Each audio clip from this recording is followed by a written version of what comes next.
Stuka Joe here. Today we will be taking a look at the extended example of play found in the playbook of this game.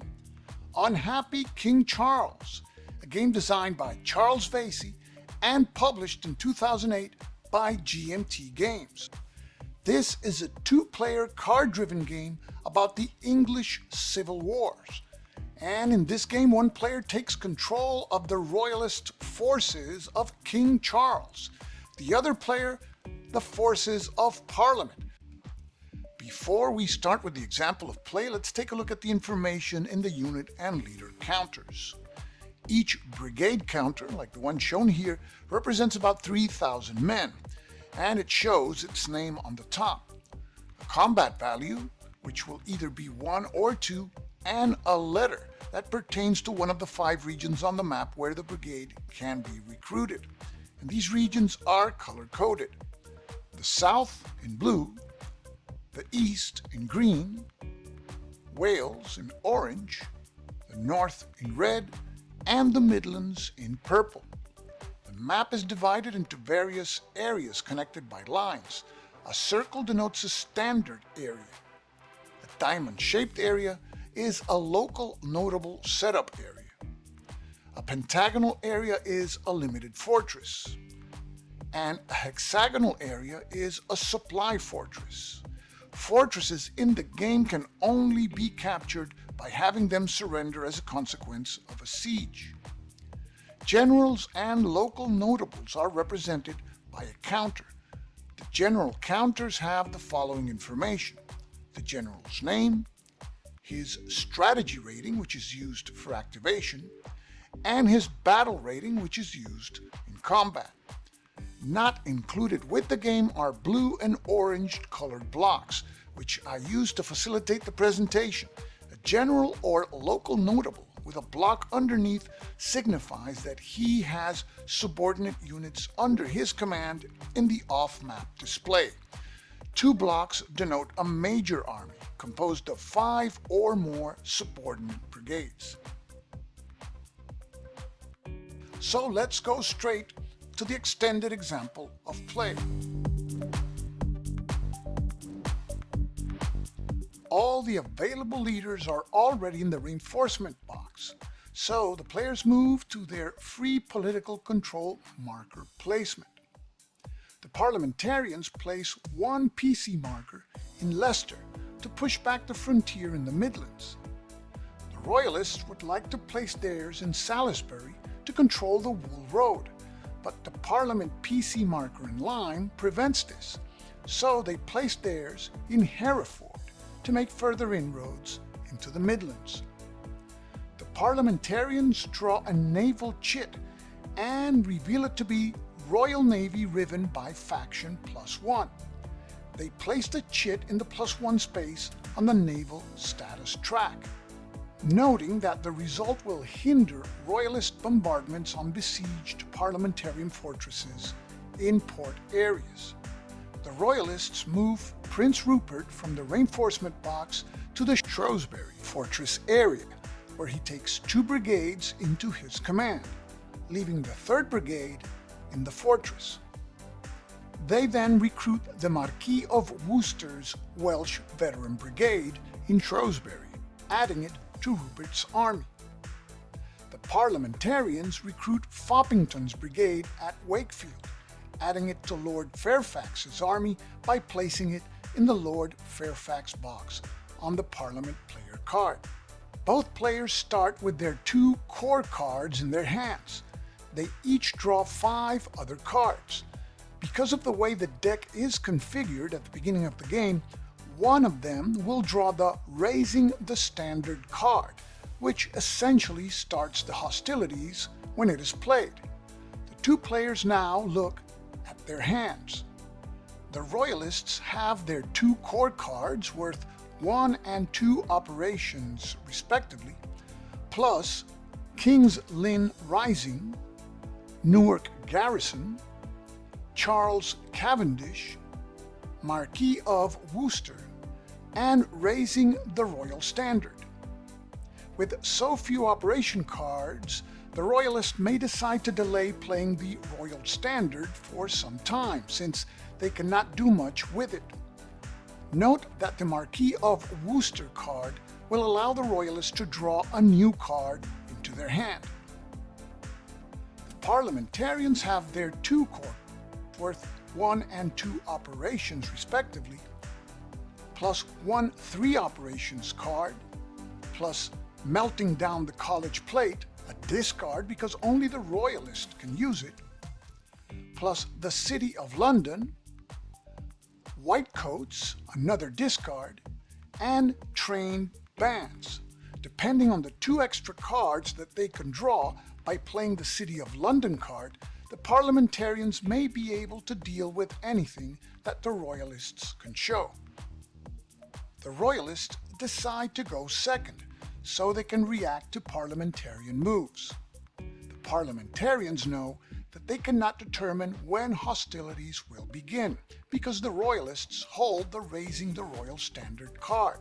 So they decide to prepare as best as they can by recruiting first and then gaining some political control.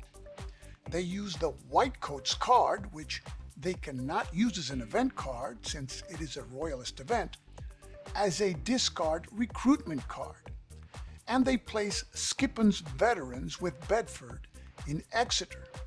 Recruiting via discarding an event card, as done here, allows a player to bring only 1 brigade. The Royalists use the Newark Garrison card to place the Newark local notable counter in Newark, and note that this is not considered recruitment. The Parliamentarians now discard melting down the college plate, placing a PC marker at Warwick. They cannot use the card's event because it is a Royalist event card. The Royalists send Charles Cavendish into action and take Pontefract and Sheffield, although leaders cannot convert PC markers before the Raising the Royal Standard event is played, but event cards like this one can.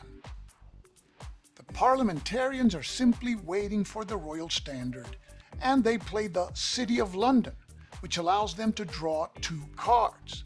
They draw a 3 operations card and Lord Fairfax campaigns. The Royalists know that they can be outplayed in card numbers, and they play the Marquis of Worcester, which essentially gets them a reserve card. And the draw turns out to be Empty Treasury, an excellent card for the Royalist player to get simply because it prevents the Parliamentarians from using it.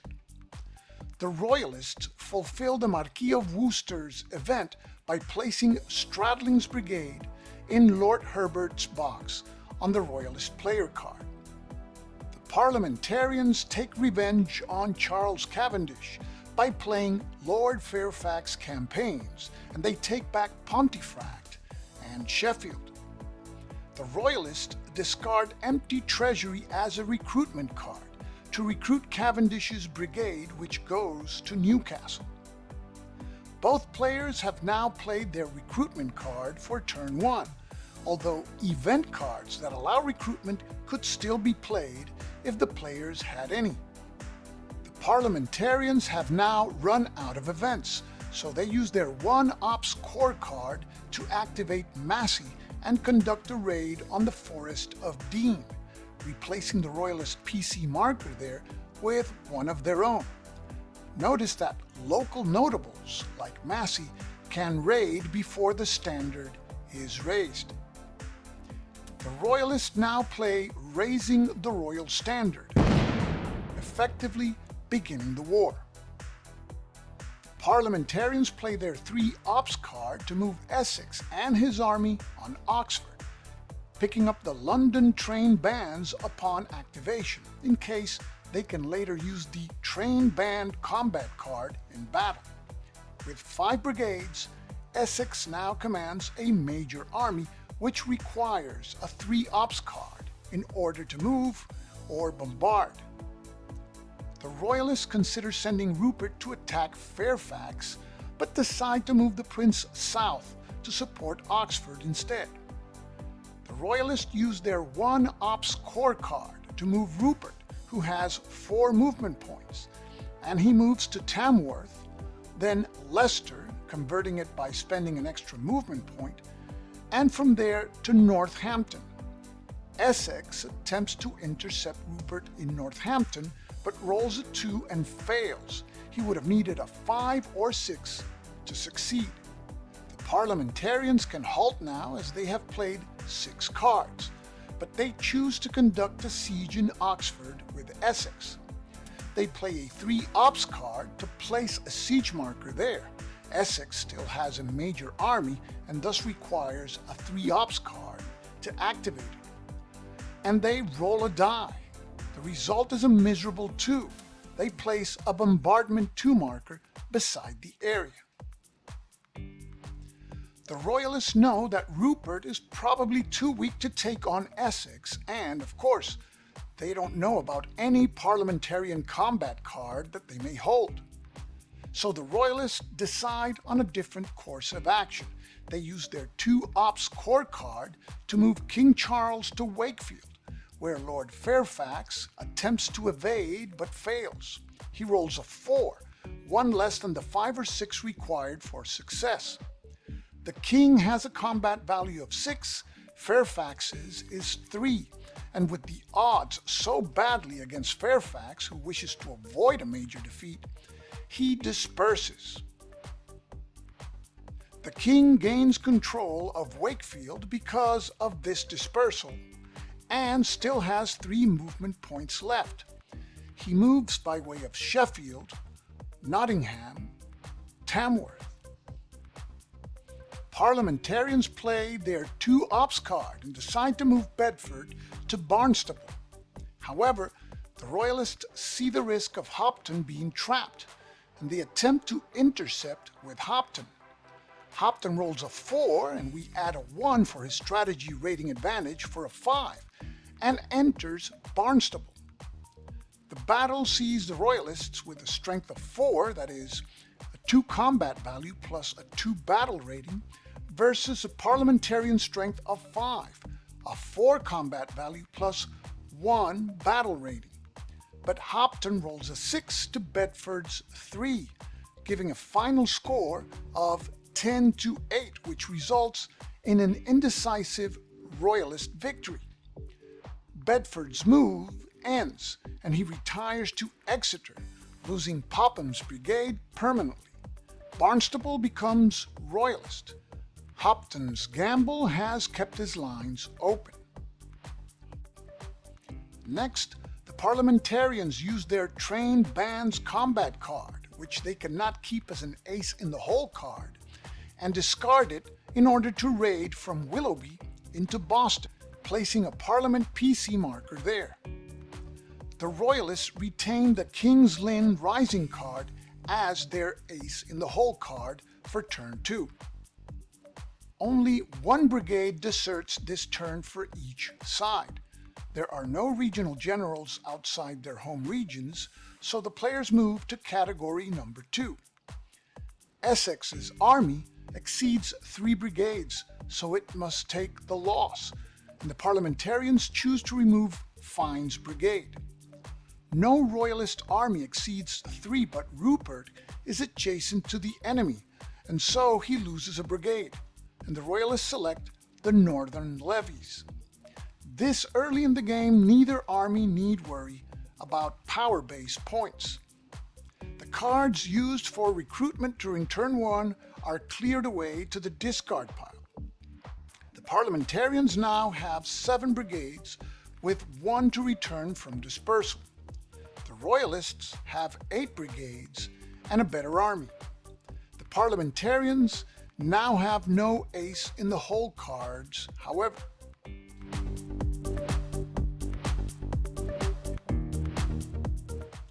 Lord Fairfax moves from the unemployed generals box to the reinforcements box. The Parliamentarians place their free PC marker in Lewis. The Royalists place theirs in Aberystwyth. There is no naval chit draw this turn. Naval chit draw turns are indicated by a port symbol on the turn record track. Each side receives 3 brigades this turn during this phase, and possibly 2 more by playing a recruitment card during the operations phase. The parliamentarians choose the following brigades: Fines, Meldrums, and Hampton's Greencoats. They may recruit the Greencoats even though they are a veteran brigade because no 1-strength South Militia brigades remain. They place these brigades with Massey in Gloucester, in London, where there is no leader currently, and with Bedford in Exeter. The Royalists recruit Lord Capel's veterans at Bath, Bellasis with Newcastle in Newcastle, and Byron's brigade with Prince Maurice, who was brought in from their reinforcements box in Chester. The parliamentarians claim half the dispersed brigades, that is, Foppington's brigade, in Hull, and they send the Cloth Town's militia back to the recruitment pile. The parliamentarians place a blockade and siege marker on Essex to assist with bombardment in the upcoming turn. Because they occupy areas with armies, the king takes Tamworth and Rupert takes Northampton, and Royalist PC markers are placed at those locations. Pembroke cannot trace support and is removed. Note that it is not replaced by a Royalist PC marker. Pembroke is now simply uncontrolled. All other PC markers avoid isolation and remain on the map. Each player draws 4 cards plus their 2 core cards. The Royalists receive a poor hand, consisting of 3 discards: Eastern Association, Turnham Green, and Ironsides, plus Marquis of Winchester. The parliamentarians get a 3 operations card and 2 operations cards and John Hampton. The Royalists decide to go first, and because the parliamentarians do not have a campaign card, they may not preempt that decision. The Royalists ponder whether to use their first move to attack Essex or to collect their new recruits at Bath.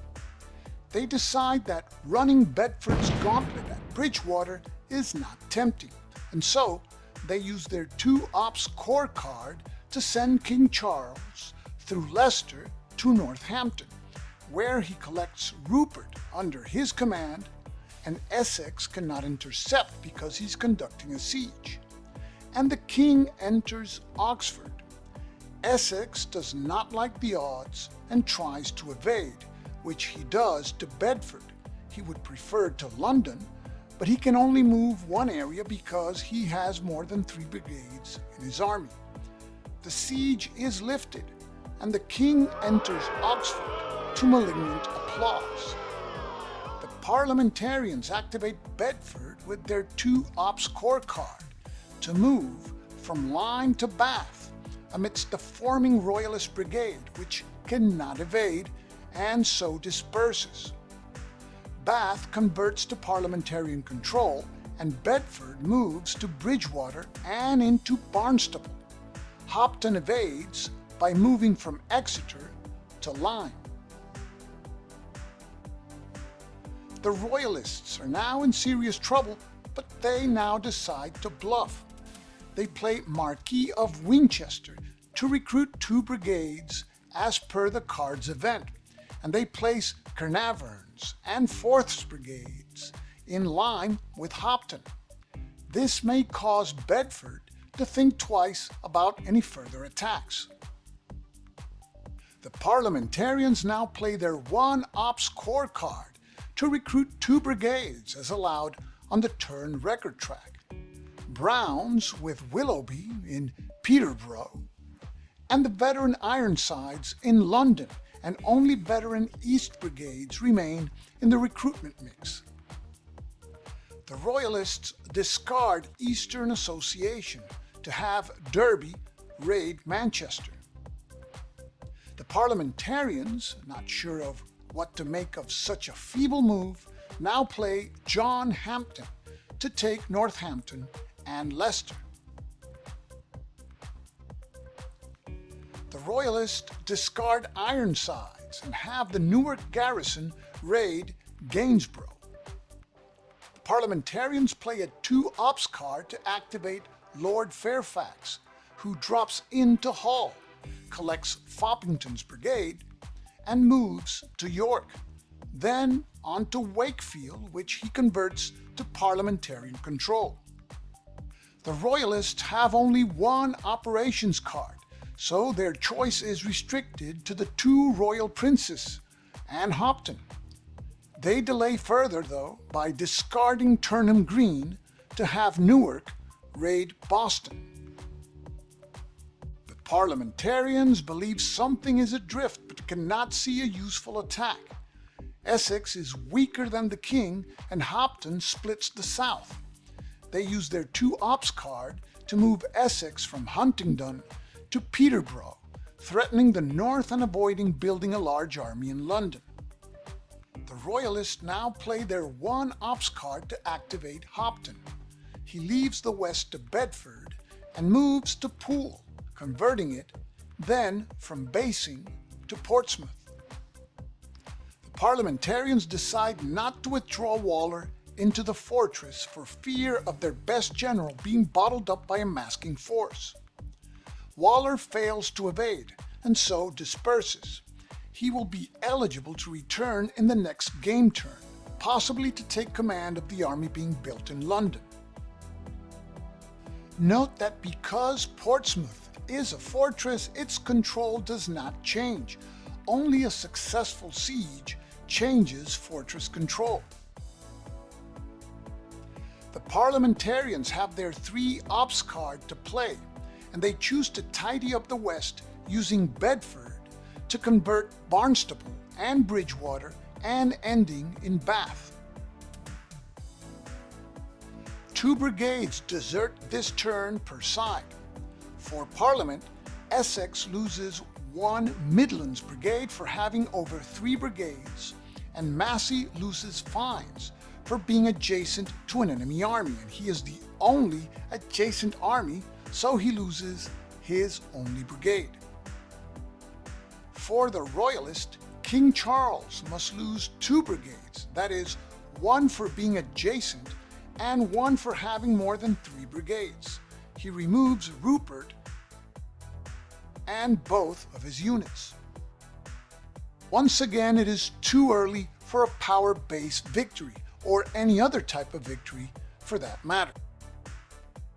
Here is the situation in the south.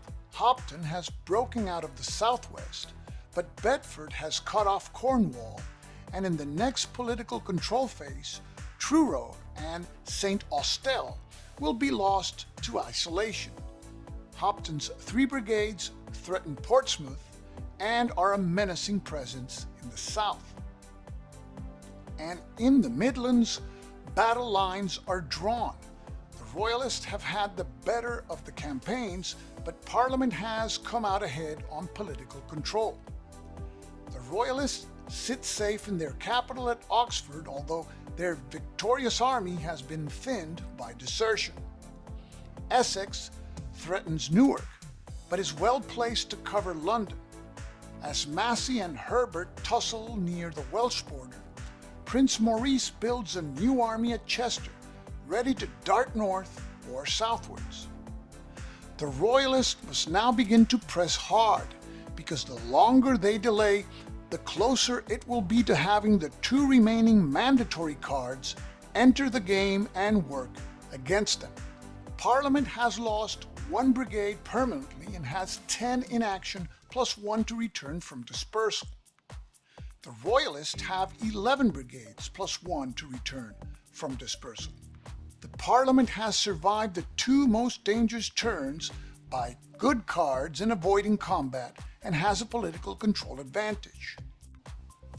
And this is where the extended example of play found in the playbook of this game ends.